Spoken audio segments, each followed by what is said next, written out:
Terima kasih yang sudah klik like dan subscribe video ini.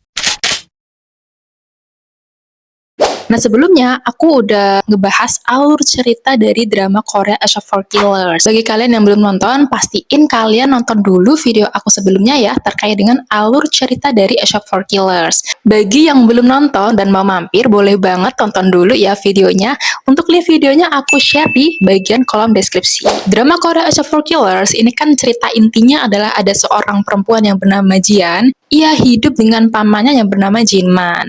Nah, sepeninggal pamannya diserbu oleh para pasukan bersenjata. Mereka mengincar Jian dan juga toko senjata dari pamannya. 절대로 그냥 열어주면 안 돼. 할 수 있겠어? 나보고 뭐 어쩌라고. 집중.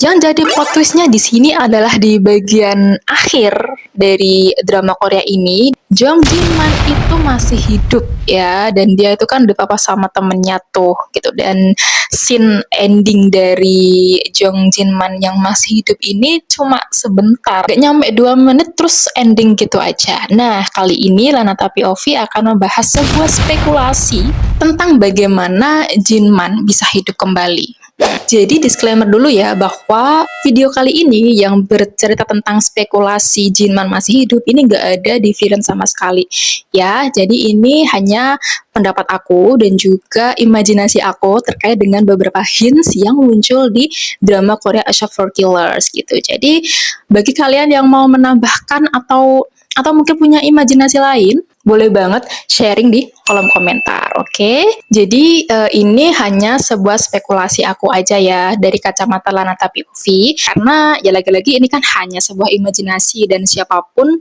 bisa berimajinasi tanpa batas gitu ya. Wow. Yuk just langsung aja, singkat aja, spekulasi munculnya Jong Jinman dari drama Korea A Shot for Killers, oke? Ini dia videonya.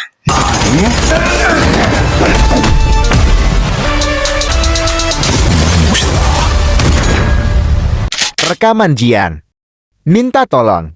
Nah, pemicu awal dari konflik ini adalah ketika Jongmin, ya, temannya Jian, dan juga karyawan part-time-nya Jinman, ini kan mengancam Jinman bahwa si Jian ini sedang diculik atau disekap oleh tentara Babylon. Jadi si Jongmin menyampaikan sebuah pesan suara kepada si Jinman yang isinya itu selamatkan aku Samchon gitu kan.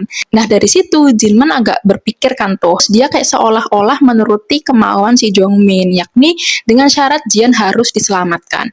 Nah terus si Jinman dia kan tiba-tiba langsung masuk ke kamar mandi tuh secara diam-diam. Setelah dia masuk kamar mandi itu kan gak ada suara apapun, terus tiba-tiba ditemukan bahwa si Jinman tewas di bathtub dalam keadaan tidur dan wajahnya tuh menghadap ke atas gitu, dan itu bersimbah darah di bagian bathtubnya itu. Jadi menurut aku si Jinman ini kayak nggak sebodoh itu sih mempercayai taktik dari si Jongmin. Secara karena dia kan mantan kapten tentara bayaran yang tentunya dari segi perencanaan maupun pengalaman itu tuh kayak nggak usah diragukan lagi. Jadi menurut aku dari situ tuh Jinman udah tahu sebenarnya kalau suara voice recorder itu tuh bukan suaranya si Jian gitu. Kalian ingat passwordnya Jian kepada Jinman itu apa? Kalau minta tolong? Ya benar banget, Jong Jinman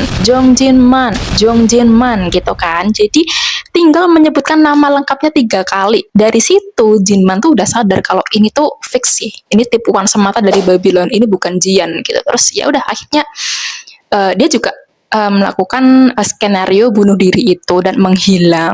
Tato Mirtha help. Yang perlu kalian ketahui bahwa saat Jongmin dan juga Jian itu meretas ponselnya Jinman, dia kan nggak sengaja menemukan sebuah pintu rahasia di kamar mandinya Jinman yang ternyata setelah dibuka itu menuju ke gudang yang ternyata berisi banyak sekali senjata, dan tokonya itu bernama Murthy Help gitu. Nah, kode masuk pintu rahasia ini kan nomor identitas dari Jong Jian. Dia teringat sebuah pesan dari Jinman dulu waktu masih hidup. Dia tuh disuruh menghafal nomor identitasnya karena ini tuh penting banget gitu. Dan ternyata di sini Jian tersadar bahwa itulah kode masuk dari pintu Murder Help ini. Nah, lalu menurut aku Jinman itu pada saat masuk ke kamar mandi, dia tuh kabur melalui pintu rahasia itu. Nah, yang jadi pertanyaan adalah, terus itu mayatnya siapa nih? Jelas-jelas itu ada muka dan juga badannya Jinman. Nah, kalian ingat nggak waktu scene-nya masuk ke Murder Help, ya di situ kan ada banyak sekali kode-kode, kode merah, hijau, kuning, dan juga kode ungu. Salah satunya adalah kode ungu.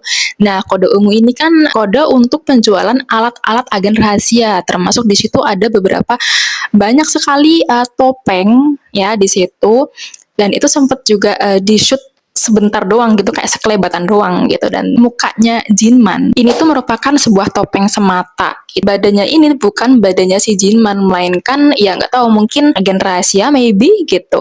Karena ada sebuah hints di episode 1 yang mana mayatnya Jinman ini kan sempat diotopsi, dan di situ ada sempat di shoot juga tato Murder Help di tangannya si Jinman gitu. Padahal kita tahu di video-video lain Jinman ini tuh nggak ada tato sama sekali. Bisa kalian lihat di gambar ini ya gitu.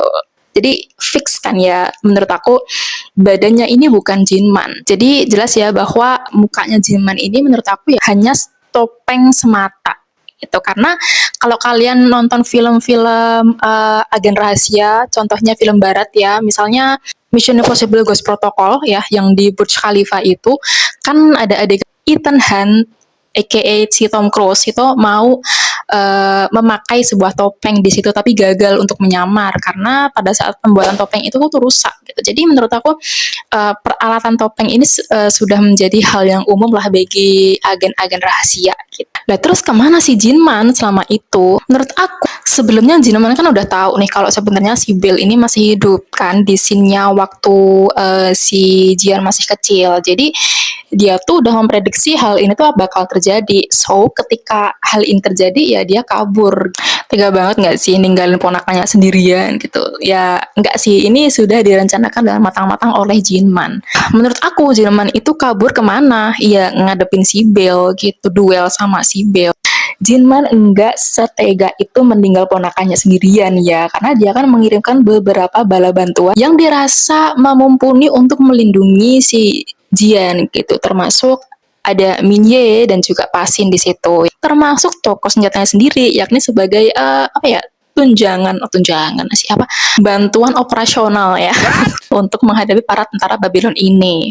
Dan si Minye ini merupakan salah satu pemegang kode ungu yang sebenarnya dia tuh awalnya kan diselamatkan oleh Jinman. Dulunya kan dia seorang wanita penghibur kan, terus dia diselamatkan Jinman, akhirnya dia dilatih oleh Pasin untuk bisa menjadi agen rahasia dan pemegang kode ungu. Makanya nggak heran waktu dia melindungi Jian kan sangat skill bela dirinya tuh sangat wow gitu ya. Ini berkat didikan dari seorang guru Pasin. Jinman babak belur. Nah, menurut aku di sini ini tuh menunjukkan kayak habis bertarung, mungkin duel, dan kemungkinan terbesar di film ini adalah si Jinman berduel dengan si Bell. Nah, kenapa? Karena kan pada saat si Bell dikatakan masih hidup, kejelasannya di ending film ini kan nggak jelas ya, apakah si Bell ini tuh kemana, gitu kan nggak dijelaskan. Jadi menurut aku hilangnya Jinman ini ya mendatangi si Bell secara one on one gitu ya, duel maut gitulah. Terus kayak menggambarkan kalau si Jinman tuh menang gitu, ya nggak sih? Terus dia kan babak belur berdarah-darah gitu kan. Jadi ibarat kata di sini tuh Jian tuh menghadapi para pasukan bawahannya si Bell, sedangkan si Jinman ini menghadapi bosnya langsung, yakni si Bell itu sendiri. Jadi selama bertahun-tahun Jinman ini sebenarnya udah memprediksi hal ini tuh akan terjadi setelah dia mengetahui kalau si Bell ini masih hidup. Dia berusaha untuk melindungi Jongjian, aka keponakannya itu, dengan cara apa? Yang merenovasi rumahnya dengan anti peluru, terus mendirikan sebuah toko senjata, menyembunyikan senjata di berbagai sudut-sudut rumahnya gitu, termasuk menyiapkan mental dan juga fisik dari keponakannya ini, dididik parenting ala Jinman, survival skill, diajari teknik bela diri, gimana caranya bertahan hidup, dikasih wejangan-wejangan yang penting, termasuk di sini Jian dari dulu udah dikasih tahu sama Jinman kalau dia suruh ngafalin sebuah nomor identitasnya, dan ternyata nomor itu kan sebuah kode masuk untuk ke Murder Help. Orang-orang yang memihak Jinman. Nah, skenario atas kematian Jong Jinman yang dipalsukan itu juga turut andil berbagai pihak yang ikut bekerja sama dengan Jinman. Nah, ingat kan adegan waktu Jinman muncul, ya, dia kan dipapas sama temennya tuh. Nah, dan temennya ini tuh merupakan orang yang mengotopsi jasadnya Jinman di awal episode pertama. Sopir bus yang mengantarkan pemakaman Jinman itu ternyata adalah pemegang kode kuning di ending drama Korea ini, yang bertugas sebagai swiper yang membersihkan TKP gitu lah.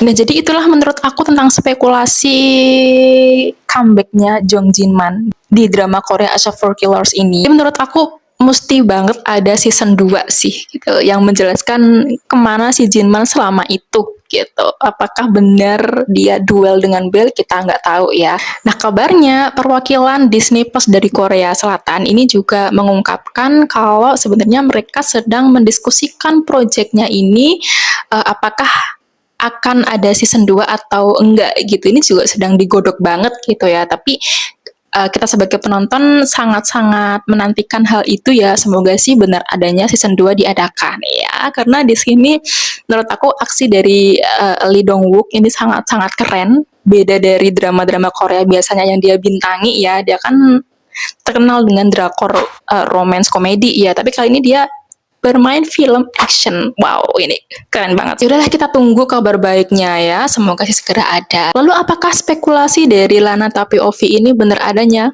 Ya nggak tahu, namanya juga spekulasi. Ya ini lagi-lagi tebak-tebakan para penonton ya. Dan menurutku ini sengaja dilakukan penulis dari skenario A Shop for Killers, yang mana menimbulkan berbagai macam spekulasi-spekulasi dan juga pertanyaan-pertanyaan akan plot twist dari film ini.